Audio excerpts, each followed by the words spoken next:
Hi everyone, welcome to In Vegas TV. Subscribe to this channel for more videos.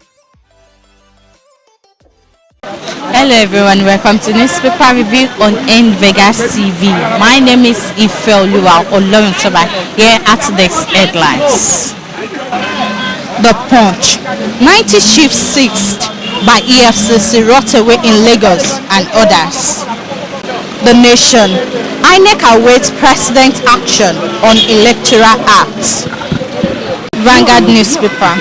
Forest Row threatens fuel supply. Price stability. Private depot maintain dollar charges. Independent marketers kick. Says price could rise further this week. LG to continue absorbing bridging cost. That is all on today's headline. Good morning, sir. Good morning.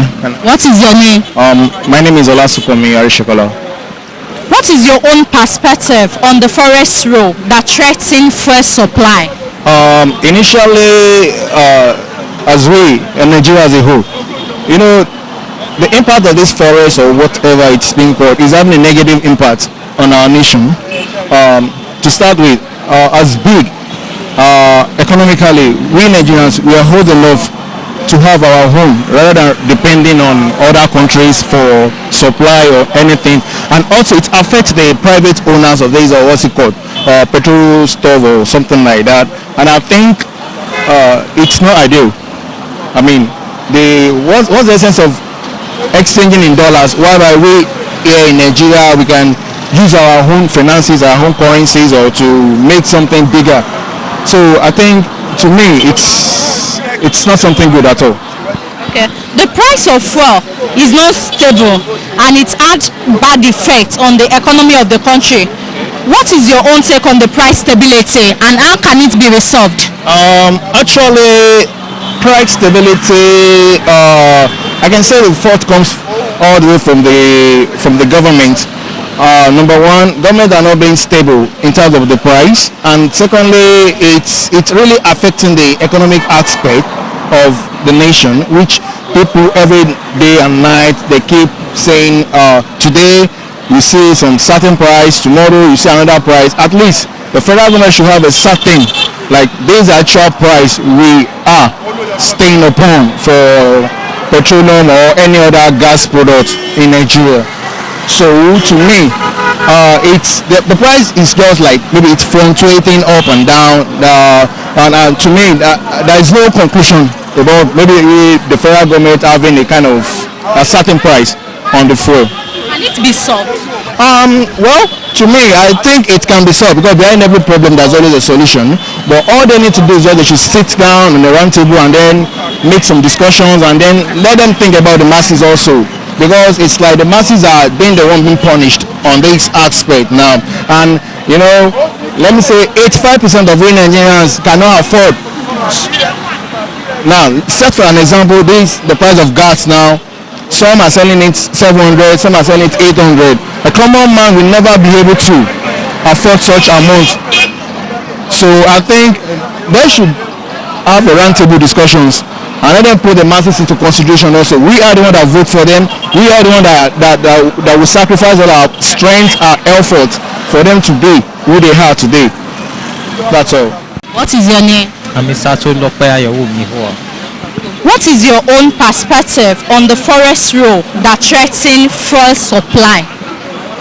Yes, we understand that the government on its own is trying to create forex windows, you understand, so that the country can continue to import basic items like fuel, food and the other things, you understand. But though it's unfortunate that Nigeria is a net importer of fuel, why we should be producing, you understand. The Dangote refinery is not yet on stream.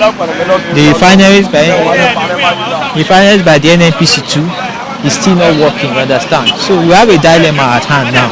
And for us to continue to import fuel, it requires foreign exchange because we don't refine at home. We have to import abroad and it costs fuel. And the central bank is the one that warehouses the country's forex reserves, you understand. So the more we continue to import, the more our reserves continue to deplete. You understand? It's a function of trade. Are you getting it? So know how we will continue to have challenges, because as it is now, the price of oil, you understand, is not really favorable to Nigeria for now. You understand? Because the world is going into electric cars and other things. Fossil fuel is gradually going down. We are now renewables, solar energy and the like. So Nigeria's revenue input from oil is gradually going down, because oil is our major revenue earner. You get it now?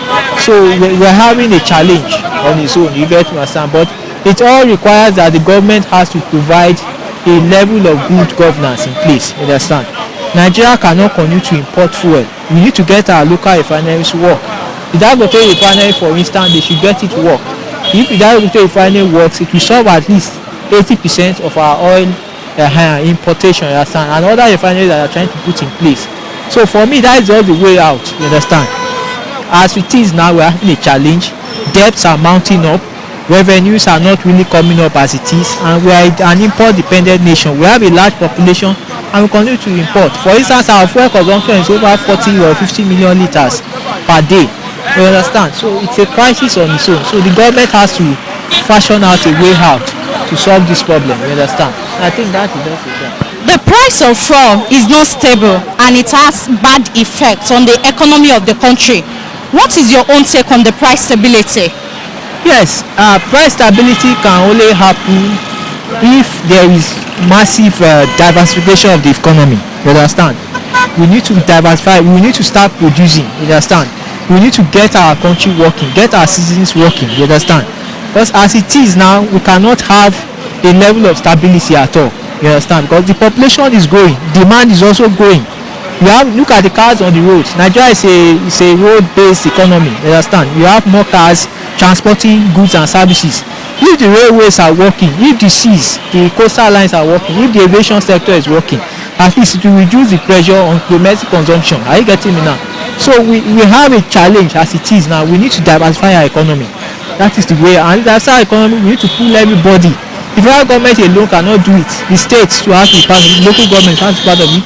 The private sector to has to key into it. So it's a collective strategy in place. The government at the center alone cannot do it because population is growing and government cannot stop people from reproducing.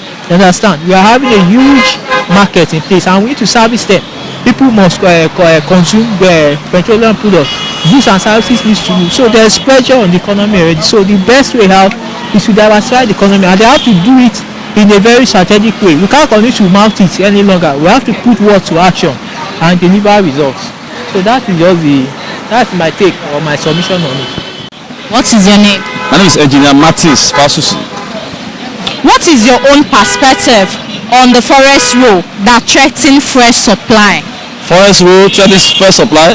Well, this has been a lingering issue over the years, front and back. We've been hearing about forestry, fuel subsidy, federal government is paying this, is subsidizing this.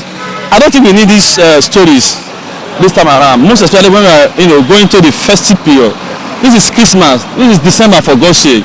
I don't expect these arguments, counter arguments from federal government or suppliers of fuel into the country. For once, let us solve this problem. Who is deceiving who? Are we still subsidizing? If we are subsidizing, at what cost? And who is paying who? You see, you should expect that if this issue should linger more than this, it's going to cause a lot of trouble. A lot of problems. There will be a multiplier effect. The price of goods and commodities will skyrocket at this season. So we can't expect an increase in price of petroleum at this point in time. Whatever the government can do, they should do it and do it at the right time, so that this issue will not, linger and lead to a sort of effect that will affect Nigeria, particularly at this period of U-tide. The price of fuel is not stable and it has bad effect on the economy of the country, Nigeria. What is your take on the price stability? Of course, the price has to be stable. Nigeria is the only member of OPEC country that import finished products.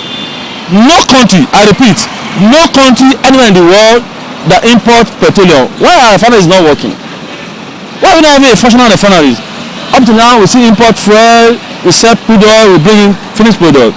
Venezuela, I'm told, to fill a tank in Venezuela is around 400 Nigerian money. Well, how much they liter here? 162 naira or 63. So to fill a tank now is around 8,000 or 10,000. Because you are selling, it's like a man who has a farm in Ebule or somewhere in the farm, in the village. There's no industry. So when you put your cassava, you bring it to Akure to come and process. After the process, take it back to Ebule to go and sell. That's madness. And that's the reason why we're having all this. Why are we still importing fuel product? Why are we still, exporting crude and bringing in finished product? That's the problem we're having. So our refinery should be working to capacity so that we can produce locally, and then the price can go down. Buying fuel at 162 naira per liter is outrageous, is criminal, is ungodly, is wicked. I was told, 2015, that when the government came on board, when we fix our refinery, they will work to capacity. Everybody can afford to buy fuel at 10 naira per liter. Today we sell 162. That is very, very ridiculous. So we must do something. The refinery must be working. If you need to build a new one, they build it. If you need to build a modern refineries where you can produce fuel or refined fuel in small quantity, you do that.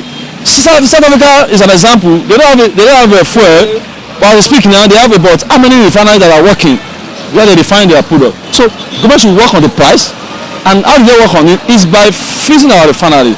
Some of these marketers are not sincere. They will say they bring 1 million liters. End of the day, what they bring is 700. It's maybe 700,000. From the government will pay, and the people will be cheated. That's not fair. This is where we call it a wrap on today's edition of Newspaper Review on NVegas TV. Don't forget to subscribe to our YouTube channel, Facebook, Twitter, Instagram at NigerVegas TV. Till next time, have a lovely day.